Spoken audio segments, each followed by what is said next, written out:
다주택자가 주택 양도하는 것보다 증여를 선호하는 이유가 뭘까요? 최근 들어서 증여 건수가 굉장히 가파르게 올라가는데 제가 예언하겠습니다. 22년도 내년 상반기, 구체적으로는 6월 1일 되기 전, 그리고 4월 말 되기 전에 증여가 더 늘어날 겁니다. 왜 그런지 설명드리고요. 그때 증여할 때 여러분들이 부담부 증여까지 같이 알아보셔야 되는데, 부담부 증여를 피할 수 있는, 부담부 증여일 때 다주택자이고 조정 대상 지역이라면 또 양도세 중과가 되거든요. 그 부분을 조금 약간 피할 수 있는 방법도 말씀드리도록 하겠습니다. 녹화 환경이 조금 약간 고르지 못한 거 미리 죄송하다는 말씀드립니다. 옆에 또 학원이 수업을 시작을 했네요. 양해 말씀드립니다. 내년 한 상반기 좀 5월로 생각을 하고 있는데 그때 사무실 이전하면 훨씬 더 쾌적한 환경에서 할 수 있을 것 같습니다. 자, 한국일보에서 가져온 기사입니다. 이제 아하 세금이라는 뭐 섹션이 하나 생긴 것 같아요. 그러니까 요즘에 워낙 세금에 대해서 관심이 많으니까 이렇게 생긴 것 같은데, 뭐 찾아보시면은 유용한 정보도 많이 있을 것 같아요. 작성해 주신 분이 박세인 기자님이 작성하셨고, 김환일 세무법인 가나 대표 세무사님인 김환일 세무사님께서 도움 말씀 주셨다고 합니다. 서울지방세무사 회장님이신가 봐요. 네. 자, 보겠습니다. 다주택자 양도세 20에서 30%포인트 중과가 되고 장기보유 특별공제를 한 푼도 받을 수가 없죠. 그렇기 때문에 증여를 선택하면 세금을 좀 더 줄일 수 있고, 세금을 줄였다기보다는 양도세가 너무 많이 나오는 거죠. 그래서 양도세 대비 좀 세금이 적다. 그리고 좋은 게 뭐냐면 증여 같은 경우에는 연부연납이라고 해서 분할 납부도 가능합니다. 그리고 이제 증여할 때는 대상, 가격, 방식을 따져야 된다. 굉장히 중요한 내용입니다. 최근 다주택자가 부모, 자식 등 직계 좀비 소각의 절차를 넘기면서 증여세 수가 크게 늘었다는 뉴스가 많아지고 있는데, 제가 연속 4년 동안 봅니다. 2018년 다주택자 양도세 중과 시행되면서부터 특히 최근에는 종부세 부담이 커져서 다주택 유지에 따른 실익이 떨어지기 때문에 그렇다. 이것도 이제 한몫하고 있는 거죠. 보유세를 줄이기 위해서 집을 파는 방법도 있겠지만 양도소득세율 급등, 다주택자 중과세 등을 떠올리면 집을 팔기도 쉽지 않은 게 현실이다. 그래서 양도세 중과는 여러분들이 다 아시겠지만 가끔 가다가 저희 그 절친분들 플러스 정규수강생분들도 보니까 좀 헷갈리시더라고요. 특히 정규수강생분들은 제가 그 강의에 전부 다 설명을 드렸는데 이제 그만큼 세금이 좀 복잡하고 어렵겠죠. 다주택 중과에 대해서 잠깐 설명 들어볼까요? 여기 보시면은 자, 다주택자 양도세 이제 중과라는 게 있는데 이게 언제 해당되는 거죠? 1번 말 그대로 다주택자여야 돼요. 2주택 이상인 경우입니다. 2번 양도 당시, 이 말이 중요합니다. 취득 당시가 아니에요. 양도 당시 조정지역이면 돼요. 그리고 3번 특별한 어떤 중과 배제 요건 등이 아니어야 됩니다. 자, 그러면 어떻게 되는 거예요? 내가 집이 두 채인데 하나 A가 있고 B가 있는데 이 B를 팔아요. 이거를 매도하려고 해요. 근데 취득 당시에는 비조정이었어요. 근데 양도 당시로 보니까 이때 이제 조정인 거죠. 중간에 이게 규제가 된 거죠. 그럼 뭐예요? 중과 돼요, 안 돼요? 당연히 중과 들어가죠. 양도 당시를 기준으로 해요, 양도 당시를. 취득 당시로 쓰면 다 미리 그 전에 사버리면 끝나버리잖아요. 그게 아니죠. 팔 때 조정 대상 지역이고 2주택이다. 그리고 특별히 뭐 비과세라든가 중과배제 그런 거 해당이 안 된다면 그냥 중과 들어가는 거예요. 그래서 이때 중과가 들어가면은 장기 보유 특별공제를 한 푼도 안 해주고, 그리고 두 번째로는 기본세율에 가산세율 20에서 30%가 붙어버리는 거죠. 그래서 최고세율이 기본세율 45가 최고세율인데 여기에 30 붙으면 75까지 나오는 겁니다. 지방소득세 붙으면 82.5까지 나오는 거죠. 그래서 여기 그 말이 나옵니다. 2주택자는 20%포인트, 3주택자는 30%포인트의 중과세가 부과가 된다. 예를 들어서 서울시내 공시가격 19억짜리 주택을 보유한 A씨가 있는데 서울시내 다른 지역에 20년 전 4억에 산 주택이 한 채가 더 있어요. 그럼 벌써 딱 2주택자잖아요. 다주택자잖아요. 그리고 서울이니까 전부 다 조정대상 지역이잖아요. 한 가지 더 말씀드릴게요. 제발 그 여러분들이 세무사님하고 상담을 하거나 아니면은 저는 세무사 아니지만 혹시 뭐 저한테 댓글로 질문 주실 때 조정지역 여부인지만 쓰세요. 투기지역, 투기과열 다 필요 없어요. 그냥 조정대상 지역인지만 쓰세요. 조정대상 지역이면 중과가 들어가고 아니면 중과가 안 들어가요. 제가 왜 이것 때문에 그러냐면은 일부 희한한 녀석들이 있어요. 투기과열 지구인데 조정대상 지역은 아닌 녀석들. 지금은 없죠. 근데 예전에 대구시 수성구가 그랬어요. 투기과열인데 조정대상 지역이 아니에요. 그렇기 때문에 팔아도 양도세 중과는 안 들어가요. 그런데 투기과열 지구니까 대출이라든가 청약 같은 데 규제는 많이 들어가는 거죠. 창원 의창구가 그랬어요. 근데 그게 창원 의창구가 제가 지금 빠졌는지 안 빠졌는지 좀 헷갈리네요. 어쨌든 그렇게 예외적인 게 가끔 있을 수 있기 때문에 조정 지역인지 아닌지를 여러분들이 아셔야 돼요. 투기과열, 뭐 그런 거는 대출이나 청약 때 쓰는 거고. 아시겠죠? 어쨌든 이 A씨 같은 경우에는 집이 두 채가 있고요. 4억에 산 주택이 15억이 되니까 이걸 처분하려고 하는데 다주택자잖아요. 그리고 서울은 전부 다 조정대상 지역이잖아요. 일부 이제 투기과열지구, 뭐 일부라기보다는 뭐 20개 군가 다 되잖아요. 그래서 A씨가 남긴 차익은 11억인데 내야 되는 세금은 7억. 2주택 중과 들어가니까. 그런데 만약에 A씨의 뭐 배우자라든가 모르는 상태에서 집이 하나 더 있었다. 그러면 3주택 중과 들어가면 8억까지 가버려요. 11억이 올랐는데 세금이 8억이다. 여기서 이제 어떤 거를 보시는지에 따라서 여러분들의 좀 관점이 달라질 수가 있을 거라고 보는데 대부분 소유자분들은 세금 8억을 보는 거죠. 자, 그러다 보니 나이가 많은 다주택자가 종부세 등 보유세 부담을 피하려 절세형 증여까지 고려하게 된다. 지난해 법이 바뀌면서 주택을 증여한 경우 취득세도 크게 뛰었는데 이를 감수하고서라도 증여를 선택한다는 것은 보유 양도 증여 중 그나마 증여가 세부담이 가장 덜하다고 판단한 결과로 보인다. 그러니까 좀 약간 슬픈 현실입니다. 원래는 이 양도세 세율보다 증여세 세율이 훨씬 더 높았어요. 50%니까. 훨씬까지는 좀 그렇고. 그리고 보유세도 이렇게까지 높지 않았죠. 근데 얘가 두 개가 치고 나가버리니까 상대적으로 얘가 싸져 버린 거죠. 그럼 이제 그 다음에 어떻게 되겠습니까? 정부 하는 방법이. 증여가 상대적으로 싸니까 증여를 올리겠다. 세부담. 이건 좀 아니잖아요. 왜냐면 이 양도세 자체가 너무 비정상적으로 올랐는데 이거를 내릴 생각은 안 하고 이거를 또 올린다. 그런 말들이 간간히 좀 나오고 있는데 뭐 지켜봐야 되겠습니다. 그래서 선거는 중요한 것 같습니다. 필요한 것 같습니다. 자, 위에 A씨의 경우에는 15억 원 주택을 자녀에게 증여하면 세금은 4억 수준으로 줄어든다. 맞아요. 이 정도 나와요. 제가 계산해봤어요. 16억짜리 넘기니까 한 4억 6천 정도 나오고.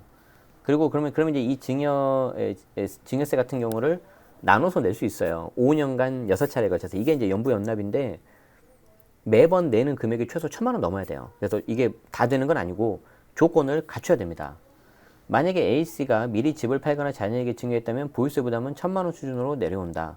그런데 이 2주택을 동시에 가지고 있다면 이 보유세 세금이 몇 천만 원 올라가 버리는 거죠. 자, 그런데 여기서 한 가지 간과한 게 있어요. 이분은 증여세가 4억이라고 했는데 증여세만 있는 게 아니라 명의를 가져왔잖아요. 자녀 입장에서. 그럼 이때 증여취득세가 12% 나올 겁니다. 왜 그러냐면 일단 기본적으로 증여하는 경우에 취득세 같은 경우에는 12%로 보시는 게 그냥 맞을 것 같아요. 그리고 예외적으로 3.5%, 즉 기존 취득세를 적용하는 거를 보시는 게 좋은데 12% 적용되는 데가 어떤 경우냐면은 조정대상 지역이면서 공시가격이 3억 이상일 때 그래요. 근데 이거 집값이 꽤 많이 비싸니까 3억은 훌쩍 넘었겠죠. 그러면 곧바로 12% 맞아요. 그럼 12%까지 계산해 보면은 15억짜리 주택이니까 단순 계산해 보면은 15%면 12%면 얼마예요? 1억 8천. 한 2억 가까이 나오는 거죠. 그럼 이거 두 개 넣으면 6억 나와요. 6억. 야. 자, 그래서 이제 이것 때문에 이제 취득세도 이제 잘 보셔야 돼요. 근데 우리 취득세 같은 경우에는 지난번에 이제 김성범 세무사님 나오셔가지고 2회에 걸쳐서 아주 정리를 잘 해주셨기 때문에 우리 절친분들은 꼭 명사초청 특강 풀 영상 보셔가지고 잘 이렇게 숙지하시기 바랍니다. 그렇다면 다주택자가 주택을 처분할 때는 어떤 순서를 따라야지 가장 세부담이 덜할 거냐? 답은 양도세 부담이 적은 주택부터인데 일단 기사에 있는 내용 먼저 볼게요. 우선 양도 차익이 적은 걸 먼저 정리해야 되고 그 다음은 비조정인 거. 왜냐하면 양도세 중과가 안 들어가니까. 그 다음에 양도세 중과세가 배제되는 주택. 이때 이제 대표적인 게 등록임대주택. 그리고 중과 배제 특례되는 거. 그리고 입주권, 조합원 입주권. 조합원 입주권은 양도세 중과가 안 들어가니까. 그래서 그런 순서대로 처분하는 게 좋다. 가족 간 증여나 매매는 집을 분산 소유해서 1인당 주택수는 줄이는 대신 가족 구성원이 보유한 전체 주택수는 유지할 수 있는 방법이다. 증여할 때는 누가 증여를 받는지, 증여 당시 시가와 공시가격은 어느 정도인지, 주택 전체를 순수 증여할지 아니면 융자나 전세보증금 있는 채 부담부 증여를 할 건지, 일부 지분만 할 건지 전략에 달라질 수 있다. 따라서 전문가의 조언을 들어라. 굉장히 좋은 내용인데 여기서 좀 더 들어가야 되겠죠. 이거는 이렇게 하고 좀 끝나버리면 좀 아쉽잖아요. 그래서 개인적인 좀 욕심이라면 이제 우리 한국일보에서도 별도 섹션을 통해서 세금에 대해서 이제 정보를 알려주시니까 게다가 세무사님 도움을 받아서 감수를 받기 때문에 좀 더 구체적으로 알려주시면 더 좋지 않을까 싶습니다. 그래서 제가 두 가지를 알려드릴게요. 처분할 때하고 증여할 때. 뭐 저라도 해야죠. 다만 저는 그냥 일개 개인이니까 전문가가 아니에요. 그러니까 참고만 하시고 최종 검증이라든가 그런 것들은 꼭 세무사님 도움을 받으세요. 자, 양도할 때 볼까요? 양도할 때. 자, 저라면 양도할 때 이것부터 볼 것 같아요. 저라면 여기서 지금 이 기사에서는 양도세 부담이 적은 주택부터 하라 그랬는데 저라면 이거부터 볼 것 같아요. 투자 가치가 적은 거. 소위 말해서 못난이부터 저는 던질 겁니다. 그리고 이 못난이가 양도 차익이 그렇게 크지 않을 거예요. 그래서 만약에 이 두 개를 가지고 양도 차익이 작다. 그럼 곧바로 매도할 거고요. 양도 차익이 크다. 그러면은 일단 좀 양도세가 큰데 만약에 조정이면 안 되잖아요. 또 두 개로 나눌 거예요. 조정이면은 나중에 팔 거고요. 중과 들어가 버리니까. 비조정이면은 그래도 곧바로 팔 거예요. 중과 안 들어가니까. 이렇게 좀 세부화 시켜야 돼. 세부화 시켜야 돼. 이렇게. 이 단순한 작업이 아니에요. 이 매도는 예술이에요. 예술. 자, 그 다음에 중과 배제되는 녀석들을 하나씩 팔 겁니다. 자, 첫 번째가 비조정. 두 번째가 수도권 외 공시가격 3억 이하. 얘를 먼저 팔아야 되겠죠. 자, 3번. 등록 임대주택. 자, 근데 무조건 등록했다고 다 되는 거 아니고 세법에서 말하는 장기 임대주택. 세법상 장기 임대주택은 8년이 아니에요. 5년도 있고 10년도 있고 8년도 있어요. 각 다 달라요. 이게 너무 복잡해서 그냥 이 한 줄로 끝낼게요. 제 강의를 보시거나 아니면 기존에 다른 영상 보세요. 설명하려면 또 20분 걸리니까. 자, 4번. 뭐 또 중과 배제 가능한 것 중에서 3년 내 매도 시. 3년 내 매도 시 중과 배제되는 거. 이거 2주택인 경우에 그렇습니다.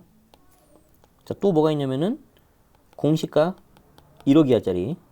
이것도 2주택인 경우에 그러고요. 요거 2주택이라고 쓴 것만 2주택일 때 되는 거예요. 나머지는 주택도 상관없어요.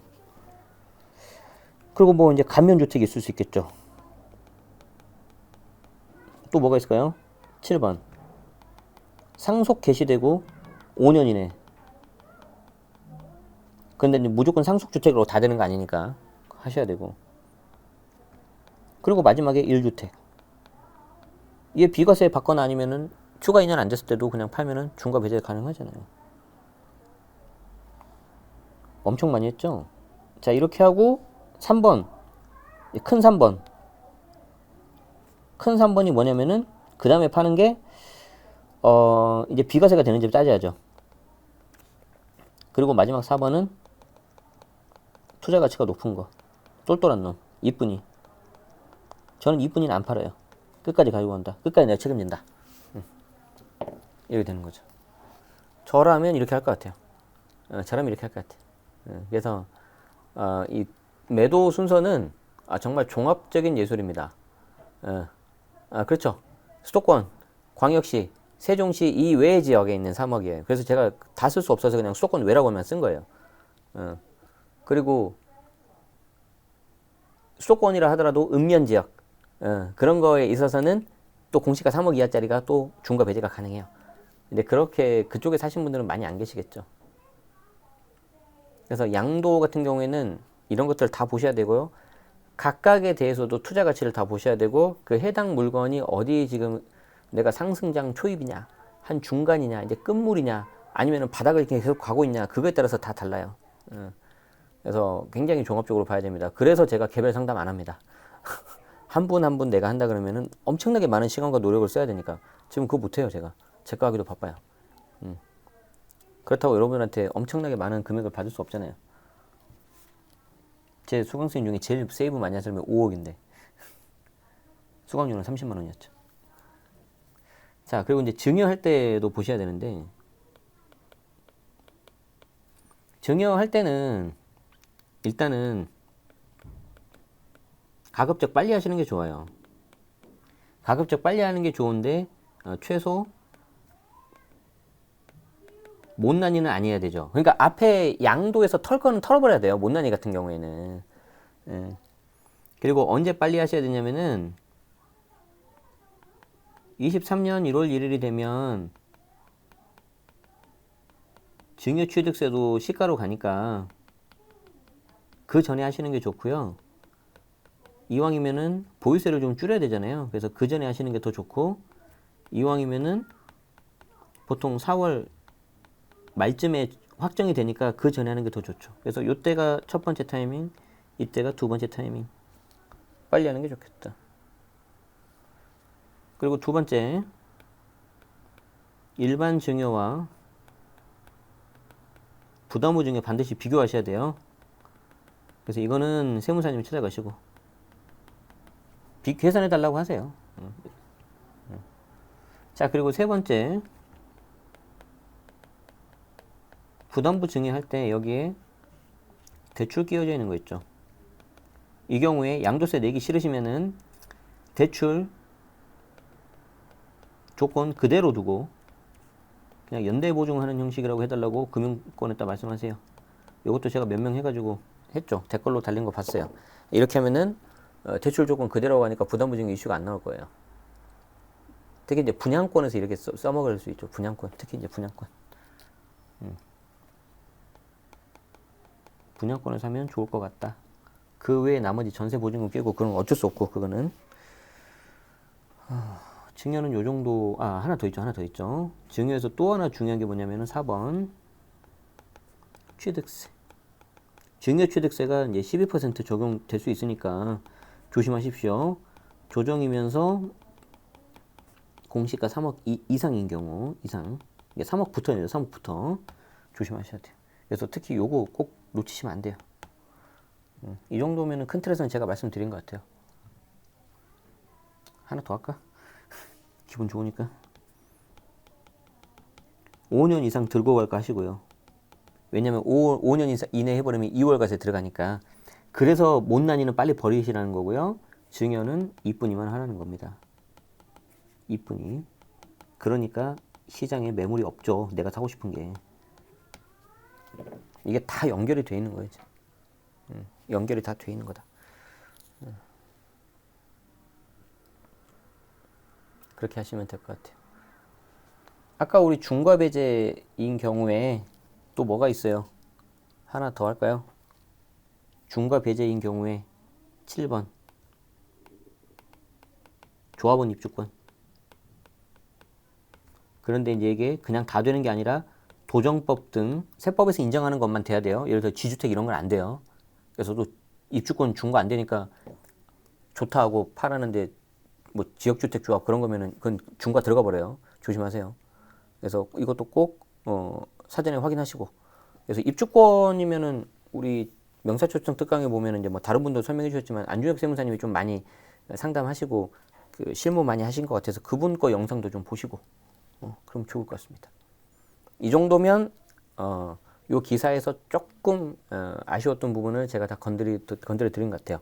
그래서 이제 좀 여러분 우리 취지 자체가 똑똑해지는 방송이기 때문에 기사만 쭉 보고 뭐 내가 아는 거는 이렇게 넘어가지 마시고 그 안에 숨겨져 있는 깊숙한 내용들이 많이 있습니다. 그런 거를 의도하시고 지금 이렇게 글을 쓰신 걸 거예요. 그래서 우리는 거기까지 파악을 해야 되는데 이제 좀 어려우니까 제가 좀 옆에서 도와드릴 뿐인 거죠. 그렇게 하시면 되고, 더 많은 내용은 우리 명사초청 특강 그리고 멤버십 특강이 있으니까 멤버십 가입하셔서 보시면 되는데, 특히 제가 1년에 딱 2번 겨울방학 특강, 여름방학 특강 하니까 이번 달은 전부 다 오픈해드려요. 그러면 다른 분들은 한 달에 12,000원씩 1년 해가지고 14만원 정도 들었는데, 여러분들은 12,000원 딱 해가지고 곧바로 해지하시고 한 달 동안 보면서 한 달에 1,000원씩 보면은 꿀이죠. 해지하세요 그냥. 저 그런 거 되게 쿨하게 그냥 놔드려요. 근데 들어보고 괜찮은 것 같다 그러면은 계속 하셔도 되고. 그런데 그러면 이제 야 나 1년 동안 했는데 나는 뭐가 되냐, 그러신 분들 계시죠. 분홍색 배지 다시는 분들, 그분들한테 제가 또 다른 특혜를 드리죠.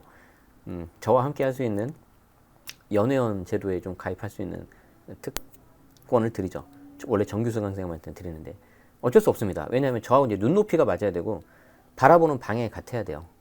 바라보는 방향이 같은데 너는 왜, 나는 동쪽을 보는데 너는 왜 서쪽을 보니? 아무리 말해도 필요 없어요. 왜? 개개인의 성향이라든가 취향은 다 다르니까 존중해야 되잖아요. 저는 그런 다양성이 있는 사회가 건강한 사회라고 봅니다. 단 전제 조건은 있죠. 그 다양성이 남한테 피해를 주면 안 되죠. 상대주의의 가장 극단적인 케이스가 뭔지 알아요? 그래, 네가 하는 거 다 맞아. 다 맞으니까 너 하고 싶은 대로 해. 사람을 해쳐도 돼. 이건 아니잖아요. 그래서 상대주의를 존중하긴 하되 절대 좀 지켜야 되는 어떤 절대선 같은 건 있긴 있습니다. 그런데 이제 그 절대선이 아닌데도 불구하고 절대선인 것처럼 해가지고 남한테 강요하는 거는 저는 그건 전체주의라고 생각을 해요. 그러면 안 된다고 생각합니다. 제 개인적으로는. 아시겠죠? 그래서 제가 감히 좀 한 말씀 드려봤고요. 더 많은 이야기는 우리 멤버십 특강, 그리고 정말 저하고 좀 2개월 동안 소통을 많이 하고 싶으신 분들은 상담까지는 아니더라도 거의 1대1에 버금가는 상담을 제가 해드리니까 정규과정 들어오셔서 저하고 진하게 소통하시는 것도 좋을 것 같습니다. 네, 이렇게 하도록 하겠습니다. 어쨌든 오늘도 이렇게 들어주셔서 감사하고요. 도움 되셨다면 좋아요, 구독 부탁드리도록 하겠습니다. 시간이 굉장히 빨리 갑니다. 이제 올 한 해도 한 달도 채 남지 않았습니다. 남은 기간 마무리 잘 하시고 궁금하신 거 댓글로 남겨주시면은 제가 아는 한도 내에서 이렇게 설명드리도록 하겠습니다. 여러분 늘 감사드립니다. 건강하시고요. 식사 맛있게 하십시오. 오늘 저는 특히 더 맛있는 식사를 할 것 같습니다. 네, 여기서 마치겠습니다. 고맙습니다.